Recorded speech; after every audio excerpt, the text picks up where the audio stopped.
Hello, I'm Tracy Lee, an architect with the firm SQ Dumas Ripple based in New Orleans, and I'm a volunteer member of the American Institute of Architects Contract Documents Committee. I'm in my 6th year with the committee, and with me today here are 3 other members of the committee whom I'll ask to introduce themselves, beginning with John. Hey, morning Tracy. My name is John Mills. I'm COO with LPA in California and in Texas, and this is my first year on the committee. So it's been really enjoyable to work on this project, and I think we've got some great document information to share with you today. And Wolf, good morning. Hi, Tracy. I'm Wolf Saar. I'm managing principal via a Perkins Eastman studio in Seattle and Vancouver, British Columbia. And I'm in my 11th year on the committee. Loved working with this team on the design architect and architect of record documents, and look forward to our conversation. Guy? Hi, I'm Guy Maxwell. I'm a partner at Ennead Architects in New York. I've been on the committee 4 years, and it is certainly a privilege to work with such a knowledgeable group, and very glad to be with you here today. And Sarah? Good morning, everybody. My name is Sarah Bauer. I am counsel and manager at ACD Operations. I have greatly enjoyed working with this team on these documents, and I look forward to your conversation this morning.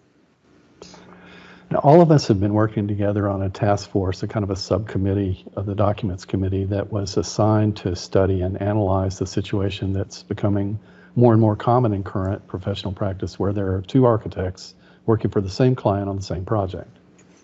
And the goal is to produce a set of standardized agreement forms that support this situation. We want to try to set up a framework that assures the client that they will get a full, complete, comprehensive set of services from the 2 architects with no scope gaps and as little overlap and duplication as possible. And we want all 3 parties involved, by which I mean the 2 architects and their common client, to understand before the project begins what everybody's expectations are, how responsibilities will be allocated, and how communication it will happen during the course of the project. And today with our group, we're going to discuss a couple of the fundamental issues and concerns that we came across in our analysis that we are using to form the underpinnings for the contractual language that we're helping the AIA produce. And we're going to address a couple of topics that are can sometimes be pressure points in this situation where there are 2 architects working with the same client. First of all, how is attribution or credit for the design of the project documented and shared between the 2 architects, something that sometimes causes a little bit of friction. And then who owns the intellectual property? Who owns the design when 2 architects work together collaboratively on a single project?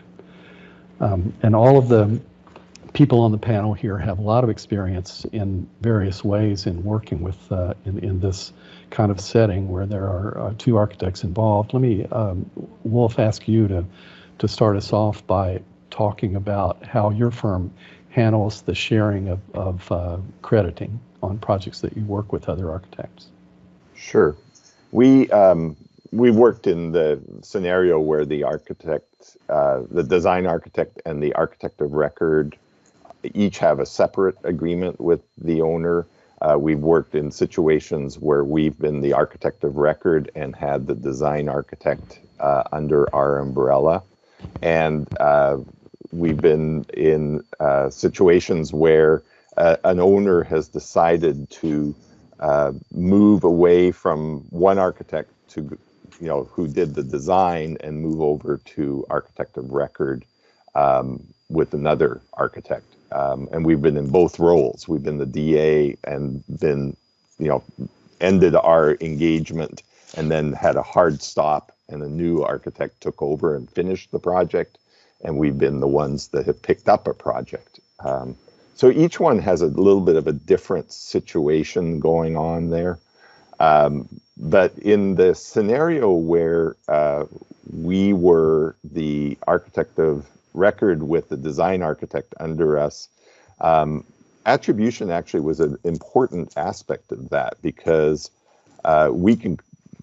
we hired the consultant who was the design architect, so we claim the project as one of our projects. But we also have to remember that the design architect has their firm and they have their role in the project. So we collaborated on that. And to be honest, several times we would, call each other and note that, the way it was attributed on our websites was not exactly what we had agreed to. So we would, that's real world. And we would immediately, go in and adjust how we had done it, because our marketing people would say, oh, okay, it's a VIA project. So we'd put it in there as such. And then I get a call from the design architect saying, hey, I noticed your website doesn't mention us. So we came to an agreement of how we would each describe the project. And Wolf, when you say came to an agreement, is that something that was in the contract language or more informal? It was more informal in that case. I think the agreements that we had, we worked with a C401 in that, and frankly did not really describe that arrangement. Luckily, we're friends, and we, it was not a point of conflict. It was just a point of communication that if we were to do it again under a C401, and luckily we've been working on good documents for this, we would definitely address that up front. And even though this was two architects working together, the C401 is the consultant agreement, the same kind of agreement that we would use for a mechanical engineer or a structural engineer, something like that. Correct, yeah.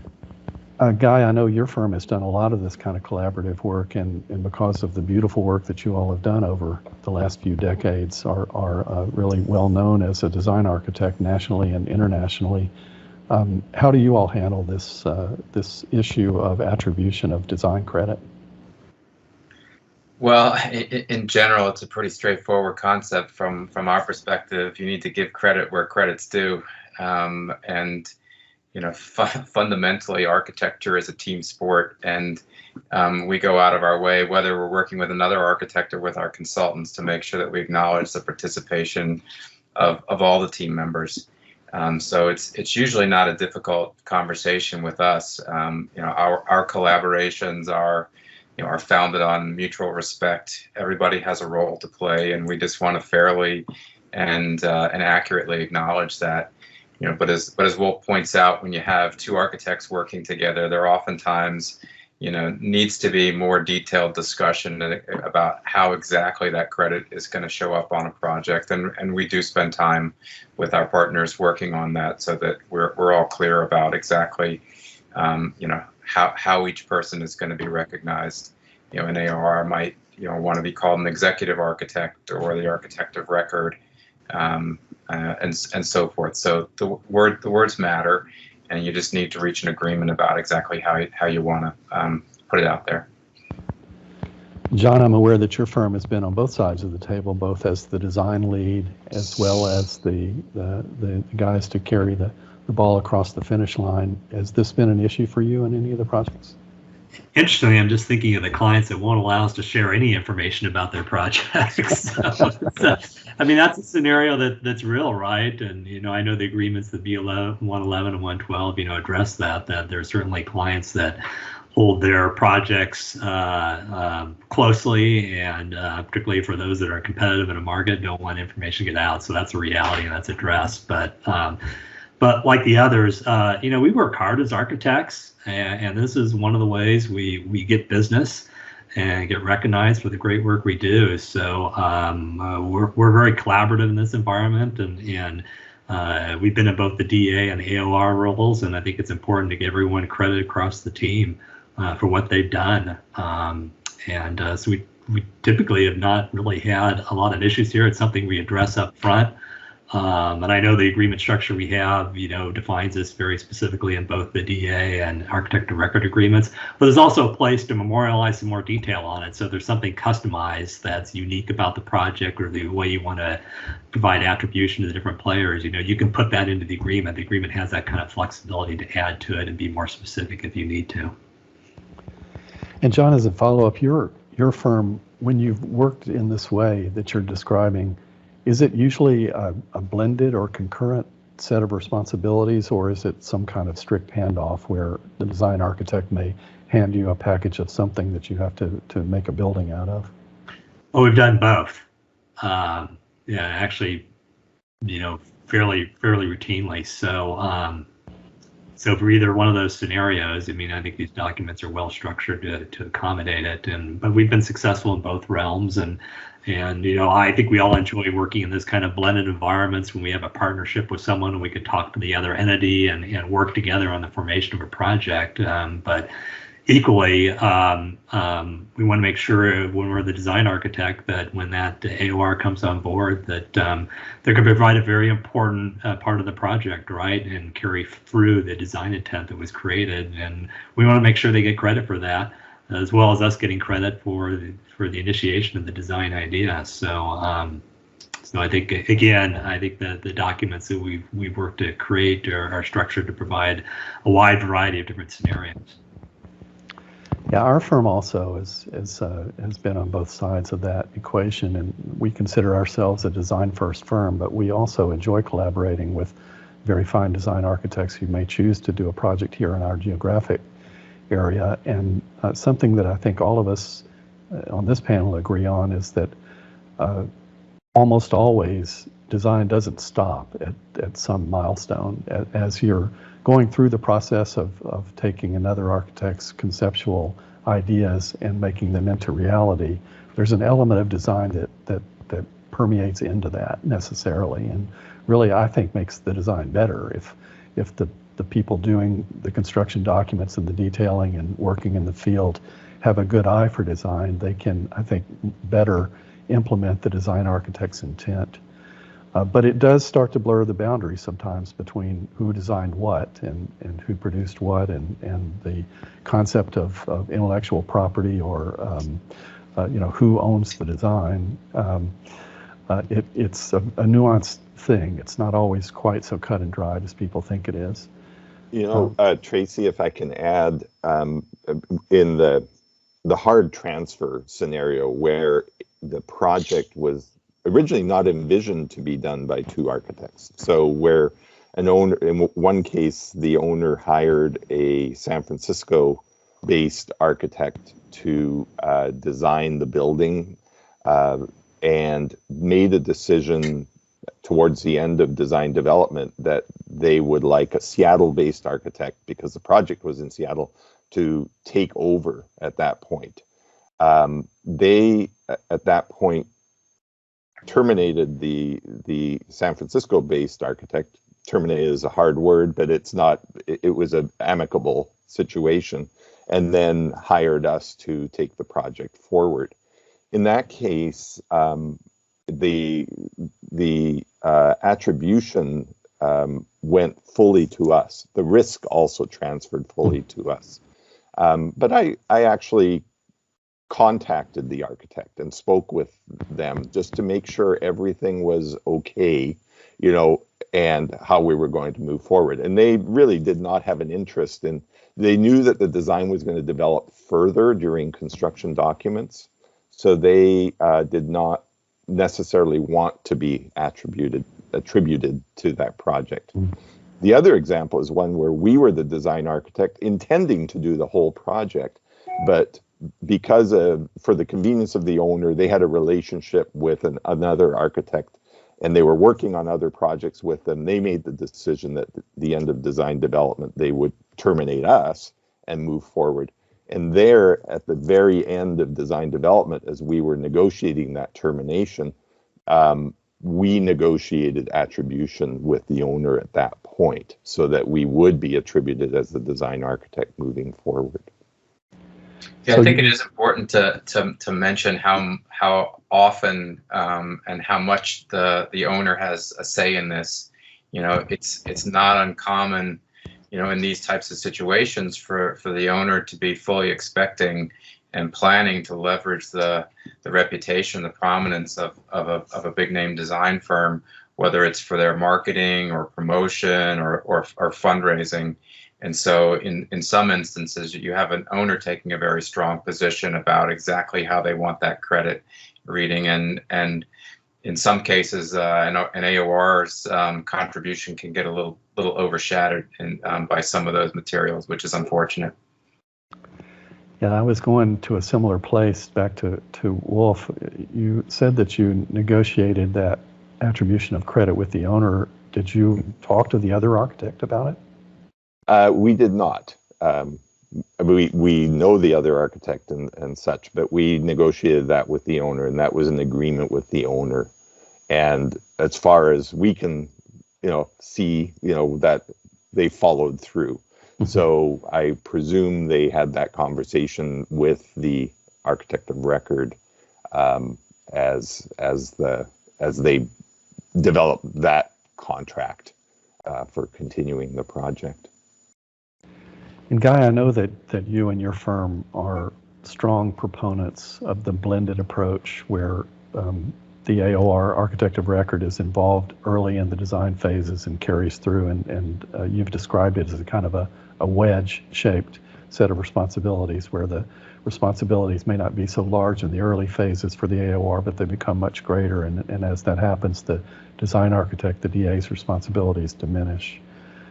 Does that cause any problems in this discussion between the architects about who owns the design, who owns what? Usually not. I mean, most, as we talked about in other conversations, most of our work does follow that model. We are typically involved, even if we're the design architect, from the start of the project all the way through construction. Our involvement is heavier up front, but we do have the architect of record there from the very beginning. We feel it's important as part of forging a team and working collaboratively with an owner to understand and get buy-in across every participant around the table of what their goals and objectives are for the project. In addition, we think it's tremendously valuable, since the AOR is ultimately going to be responsible for signing and sealing the documents, that they're taking a lead role in code and zoning and those types of compliance issues from day one. But conversely, on the tail end of the project, we will still be involved during the construction document phase. We'll work very closely with the AOR at intervals to collaborate with them, make sure that the design is developing into documents in a way consistent with the design intent. And then we're usually on the site at regular intervals, early in construction to review mock-ups, but also reviewing key submittals. So for us, it really is a partnership from day one until the end. And usually by the end of a project, you're so close with the firm, the issue of attribution never really is a sticking point. And John, you mentioned one of the things that our group is trying to do as we construct these documents is set up a framework where all this can be decided in advance so that it doesn't become an issue later. I'll repeat a story that I've told some of you before about going into an interview for a project with a client, finishing the interview and having them say, the project you just showed us, another architect showed us the same project and claimed it as theirs.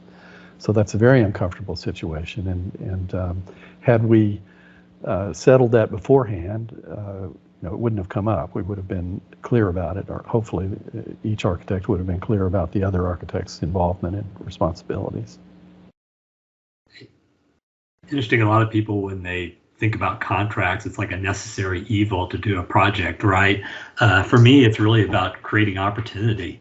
And so the idea to be able to walk through in advance of how the parties are going to behave and how they'll interrelate and acknowledge each other is really kind of a healthy way to start a project, and something you can put in the drawer and you don't have to think about it anymore because you've already talked about it. We have a client that we work with that we do actually primarily design work for, but we've also been in the AOR role, and we're happy to do either. And I enjoy those kind of blended collaborations. And in a recent project for a 30-story tower, we're doing all the core and shell on the entitlements, so we have kind of the biggest part of the project, but it was a very unique kind of skin approach to this. So we actually brought in a design architect that really excels in that kind of area, that but they're skin deep. It's such an important part of the project. So we're happy to get them engaged, be blended in terms of the approach, but recognize that they bring something very significant to the project and they should be acknowledged for it, as well as for our part of it, which is,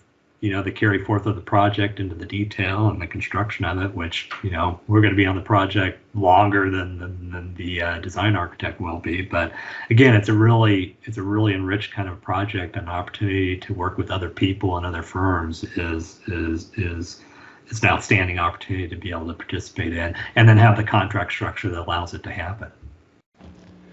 And our firm has had similar experiences, and Guy, you mentioned it as well, on projects. Our firm is much smaller than the three of yours, and we've had projects where we acted as the AOR and were basically ignored. And it's disturbing. You go through the experience, you take on the liability, you work very hard to execute the design in a sensitive way, and then get almost no credit for it sometimes. So I think my point there is that creating this framework through the contracts to get all that straightened out in the beginning, it becomes a non-issue, hopefully, if it's all negotiated well in advance. We've had a similar experience. We're part of a large firm now, but for the last 30 years we've been a medium-sized firm, and one of the projects that we did where the owner had the design architect under us, and we had the basic B103 language about attribution and such in there. That design architect was our consultant, yet when the owner opened the building, he actually put a plaque on the building, did not mention us. We were in the AOR role. We were the ones taking, our name was on the contract with the owner. It was that became a little bit of a sticky situation for us. Although we have a great relationship with that owner, it was just they were blind to, okay, well, they're doing the technical stuff. It's the design architect I want to celebrate on this plaque. So very important to have those conversations. Well, we always make sure that in our contracts we're doing the signage work, so we always have that plaque there with our name. Right? Yeah. I've had that happen on some of our projects where you get left off the plaque. Yeah. Like, oh, really? And the owner never wants to pay to take it out, right? To get I like to shift the conversation slightly away from this attribution and crediting and marketing aspect of it, and talk about copyright and intellectual property ownership. And I know we've tried to address that in our documents as well. Very difficult. And maybe my first question to you all should be, have any of you ever been involved in a copyright infringement claim for your design work? I have not. Yeah. I think it's a very rare thing. Yeah. We have. But it was a very specialized situation in which a client had terminated an agreement with the prior architect and told us that they wanted to pick up the project and move it forward, and communicated to us that they owned the design. And we were served with notice of copyright infringement from the first architect, to which we turned to the owner and said, "We thought you owned this clear and outright." They said we did. And, they confirmed that they did, but a dispute ensued, and we had to basically suspend the project. And while the owner and the former architect worked it out, and once the owner had taken care of that business, they confirmed that they now definitively own it and have a release from the first firm, and then we proceeded. But it does happen. It's not that common. I've had that similar thing happen where an owner has asked us to take another look at a project that they were working with another architect on, and they provided us with their drawings and such, and I received a similar letter as what Guy did when that architect found out that we were doing that. And that was a lesson for me that in the future, whenever we're in a situation where there's a transfer from one architect to another, I actually call the other architect to verify that everything's okay. And on a recent project where the owner said, yeah, we're good, I did call the architect, and they said, we're still working out this and we haven't been paid yet. And so we went back to the owner and said, this is the situation and we cannot start working on this until that's resolved. So lesson learned from the first one. Luckily, we absolutely ceased and desisted from doing that, but you have to be very careful that owners sometimes don't completely understand what they're doing, because they kind of view it as they own it. So I'll go ahead and do this. But that's not the case in a lot of the cases where the architect retains the copyright. John, I see you nodding your head. Anything to add? I just add again, you love to have this language as detailed as it is in the contract. It's something you hope you never have to go to and probably wouldn't have to, but when you need it, it's good to know that it's there. We spent a lot of time kind of going through this in the B111 and B12, so it's there. It is complex. We've even put together a guide, so for those of you using it for the first time, that you can go through and read the guide, but even the guide is challenging and kind of describing the complexity of copyright law, but it's good to know that it's there. It's been well thought out, given the fact that there are these moments when things get transferred between DA and client to AOR, and so it's been carefully thought out and navigated so that you'll be kind of well protected if something were to arise down the road. It is something that our group worked with a lot and kind of struggled with, and we called on the resources of Sarah and the other attorneys that the AIA provides to us to help us with that language. And the task is partly that it's a complex situation, as John describes, but it's also, as Wolf said, many owners and many architects don't really understand the concepts of intellectual property and ownership and copyright protection. And I think what you mentioned, Guy, the anecdote that you mentioned, I think points out that we can put plenty of language in our agreements, but that doesn't really preclude someone from making a copyright infringement claim if there is truly and clearly one. Sarah, would you agree with that? Even if it's exempted in the contract language, can someone still make an infringement claim? I would certainly agree with that, and it comes with the general idea that anybody can sue for anything. And I think being a former construction litigator, you certainly saw that a lot, that people will bring claims of all sorts, whether they be viable claims or completely baseless. I want to touch on the fact that Wolf just said when he received a notice of infringement, he went up and called the other architecture firm to discuss it and to really get to the bottom of it. So even though someone may present a claim, it certainly doesn't mean that it would automatically lead to litigation. There are ways to talk about it and to kind of get to the bottom of the issue, to hopefully resolve things that works in an amicable manner for everybody involved. But you're right, it despite what the contract may say, people will bring claims of all shapes and sizes if they believe that they are being infringed upon. Which really points out, excuse me, go ahead, Guy. I was just going to say, and owning the copyright to something is a deterrent, but in many cases it's only a small one. And the bigger piece of that is if that intellectual property is valuable to you, you have to actively enforce it to prevent people from replicating your work.